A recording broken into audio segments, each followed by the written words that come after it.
Meno Miroslav Chvíľa je súčasťou zlatej kroniky slovenského futbalu.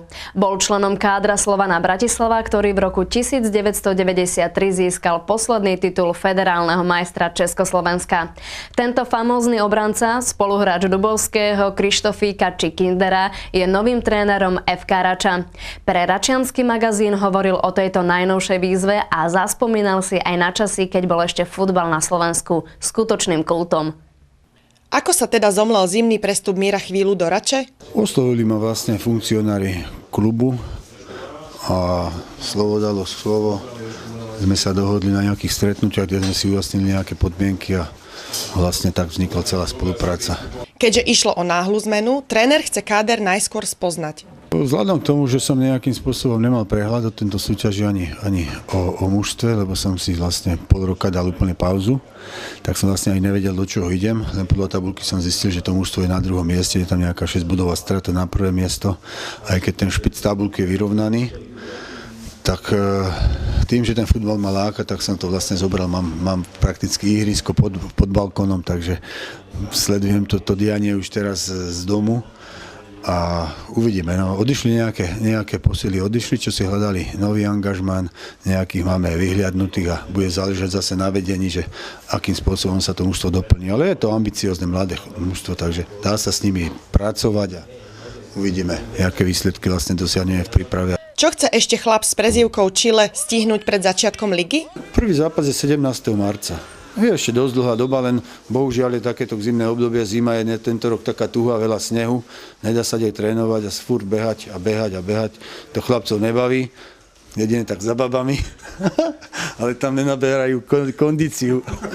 Aké má prvé dojmy z mužstva? Bol tam Kozák, stredný útočník, ktorý bol vlastne taká ústredná postava, ktorý rozhodoval zápasy, dal veľa gólov a bol tam vlastne nejaký stredový obranca, ktorý odišiel.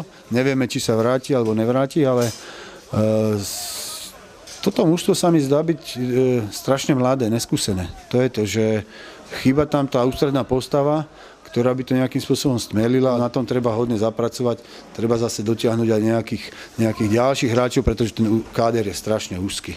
Čo sa týka na to postavenie po jesenej časti, ako na druhé miesto, keď je mužstvo v tabuľke, tak sa mi zdá byť ten káder strašne úzky. Miroslav Chvíľa zažil zlatú éru Slovana začiatkom 90. rokov. Ako na ňu spomína? Svojím spôsobom to bolo asi to najlepšie futbalové obdobie, čo sa týka. Človek bol mladý, ambiciózny a dosahoval úspechy, chodilo strašne veľa ľudí na futbal, fandili nám, zdravili nás na ulici a myslím si, že aj tá partia, tú partiu, ktorú sme vtedy tvorili, sme dodnes veľmi dobrí kamaráti a stretávame sa pri nejakých príležitostiach.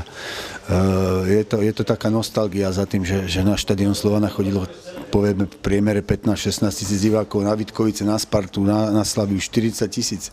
Dneska sa ani nedá snívať, nechodí na reprezentáciu, takže sú to také spomienky, na ktoré asi človek do konca života nezabudne. Človek si to neuvedomal v tom veku, že proste v tom veku by mohol v tej federálnej líge bojovať o špicu. Zrazu sa to naskytlo a prejavilo sa to vlastne aj v tom hľadisku, že tí diváci chodili, fandili. Človek, keď vyšiel spod tribún ešte na starom tehelnom poli a videl, že tam je zrazu 15 000 ľudí, to nevidel proste ani na nejakých manifestáciách, takže človek bol prekvapený. A samozrejme boli to aj tie zimomriavky, čo človeka nejakým spôsobom.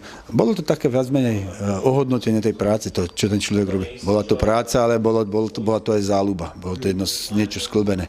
A to ma drží pri tom fotbale dodnes. Čo sa s ním vlastne dialo po skončení aktívnej kariéry? Nebolo to nejak u mňa moc zložité vlastne po nejakom takom tom vrcholovom futbale. Chcel som ešte ďalej pôsobiť, tak som si našiel nejaké ročné angažma v Rakúsku. A tam potom sa mi vyskytli nejaké zdravotné problémy, ktoré vlastne nejakým spôsobom už obmedzili tú činnosť športovú.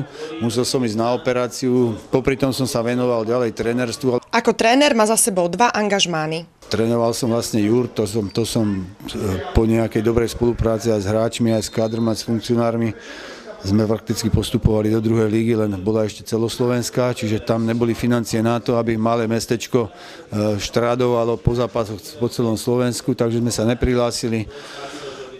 Samozrejme neboli peniaze, mužstvo sa rozpadlo. Išiel som do Limbachu, vlastne do tej rodnej obci, tam som zase s tým mužstvom postúpil zo 4. ligy do súčasnej 3. ligy, kde aj teraz vlastne Rača pôsobí a zase tam boli nejaké rozbroje, jak to v živote býva, nie všetko je ružové. a dal som si pol roka pauzu. Tie pôsobenia boli dlhodobejšie. V Juri som bol, myslím, 2 alebo 2,5 roka, v Limbachu asi 3 roky. Nerad mením kluby, čo sa týka pol sezóny. Vlastne tuto mám dohodu do konca sezóny, čiže na nejakých 5 mesiacov a keď sa práca bude ľúbiť funkcionárom, ja budem spokojný, tak najradšej by som asi robil dlhodobejšie potom. Mnoho fanúšikov asi nevie, že Chvíľa už dlhšie býva v Krasňanoch. Asi ani nie, pretože vlastne nejak ráno odchádzam z Bratislavy, vychádzam z Bratislavy a večer sa vracam. Čiže môžu ma stretnúť len tí, ktorí majú asi ten istý režim, čo ja, že večer sa len vracajú a stretáme sa v chode, ale svojím spôsobom som 10 rokov Hračan.